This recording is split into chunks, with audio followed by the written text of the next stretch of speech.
بسم اللہ الرحمن الرحیم۔ سلطان صلاح الدین ایوبی کرد قبیلہ رادادیہ سے تعلق رکھنے والے ایوب نجم الدین کے ہاں 1138 میں پیدا ہوئے۔ سلطان نور الدین زنگی نے جب دمشق فتح کیا تو نجم الدین اور ان کے بھائی شیرکوہ نے بھی اس کی ملازمت اختیار کر لی۔ پھر سلطان کے کہنے پر شیرکوہ نے مصر فتح کیا اور وہاں کا وزیر اعظم مقرر ہوا۔ اس جنگ میں بادل ناخواستہ صلاح الدین ایوبی نے بھی شرکت کی، اگرچہ وہ مطالعہ اور شاعری کے شوقین اور تنہائی پسند تھے اور انہیں جنگ و جدل سے شغف نہ تھا، لیکن سلطان زنگی اور اپنے چچا شیرکوہ کے مجبور کرنے پر وہ اس مہم جوئی میں شامل ہوئے۔ کچھ عرصہ کے بعد جب شیرکوہ کا انتقال ہو گیا تو صلاح الدین ایوبی کو مصر کا وزیر اعظم بنا دیا گیا۔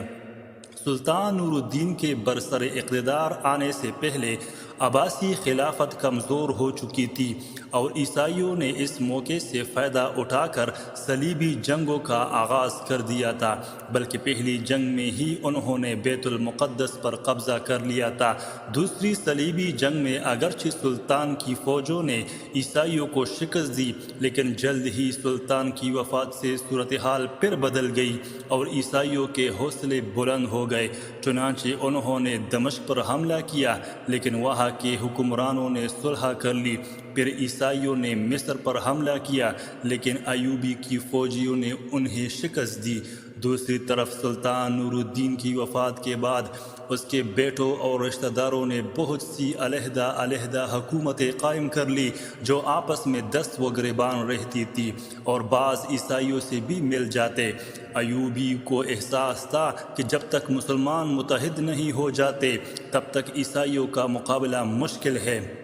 چنانچہ انہوں نے مسلسل 14 سال مسلمانوں کو متحد کرنے میں صرف کی اور آخر کار اسلامی سلطنت کو سلطان صلاح الدین کے زیر اہتمام وہی سطوت حاصل ہو گئی جو کبھی پہلے حاصل تھی۔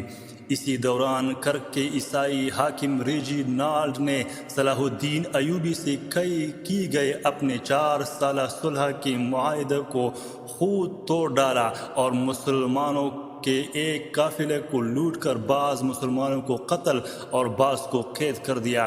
چنانچہ صلاح الدین نے قسم کھائی کہ وہ ریجی نالڈ کو اپنے ہاتھ سے قتل کر کے مسلمانوں کے خون کا بدلہ لیں گے۔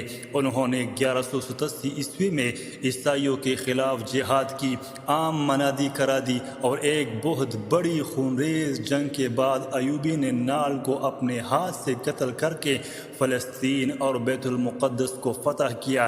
اس موقع پر انہوں نے شہر کے عوام کو جان و مال کی امان دی، حالانکہ 100 سال پہلے جب عیسائیوں نے بیت المقدس فتح کیا تھا تو مسلمانوں کا قتل عام کیا گیا تھا اور ظلم کا بازار گرم کیا تھا، لیکن سلطان صلاح الدین نے بڑی شرافت اور فیاضی کا سلوک کیا جس کا اعتراف عیسائی مورخین نے بھی کیا ہے۔ مسلمانوں کے بیت المقدس پر قبضہ کے بعد جلد ہی یورپ کی تمام اقوام نے متحد ہو کر مسلمانوں پر حملے شروع کر دیے۔ 9 بڑے معرکے اور 100 سے زیادہ لڑائیاں ہوئی جو اگرچہ بے نتیجہ ثابت ہوئے، لیکن مسلمانوں کا پلہ بھاری رہا۔ آخر یورپین لشکر کو صلح پر مجبور ہونا پڑا۔ صلح کی شرط کے مطابق ساحلی علاقہ کی ایک پٹی عیسائیوں کو دے دی گئی اور باقی فلسطین مسلمانوں کے قبضہ میں آ گیا، لیکن جنگوں کے اس طویل سلسلے نے سلطان صلاح الدین ایوبی کی صحت پر بہت برا اثر کیا تھا۔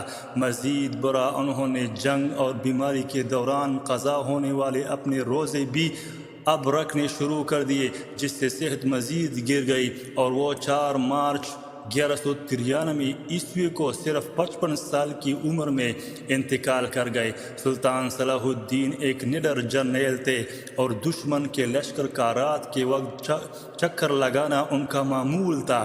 جنگ کے دوران مجاہدین کی صفوں میں گھوم پھر کر حوصلہ بڑھاتے۔ ان کی تقریباً ساری عمر میدان جنگ میں ہی گزری اور اسلام کی خاطر انہوں نے اپنا گھر بار آرام و آسائش سب کچھ چھوڑ دیا۔ میدان جنگ میں ہی انہیں اپنے جوان سال بیٹے اور ایک بھتیجے کی وفات کی اطلاع ملی، لیکن انہوں نے جہاد کی سرگرمیوں میں ذرہ بر بھی فرق نہ آنے دیا۔ سلطان اعلیٰ اخلاق و کردار کا بے مثال نمونہ تھے۔ جنگ یا امن، صحت یا بیماری، ہر حالت میں ہمیشہ نماز باجماعت ادا کرتے، روزے باقاعدگی سے رکھتے، عادل اور رحم دل تھے، اور لوگوں کے لیے ان تک پہنچنے اور انصاف کے حصول میں کوئی رکاوٹ نہ تھی۔ ان کی فیاضی کا شہرہ عام تھا، وراثت میں کوئی جاگیر نہیں چھوڑی۔ وفات کے بعد محض 47 درہم اور اس سونے کا ایک ٹکڑا ان کی کل پونجی کے طور پر ملے۔ وہ کبھی غصے اور کرخت لہجے میں بات نہ کرتے، مہمان نواز تھے، کبھی اپنوں یا غیروں کو دھوکہ نہیں دیا، اور ہمیشہ اپنے وعدے کا پاس کیا۔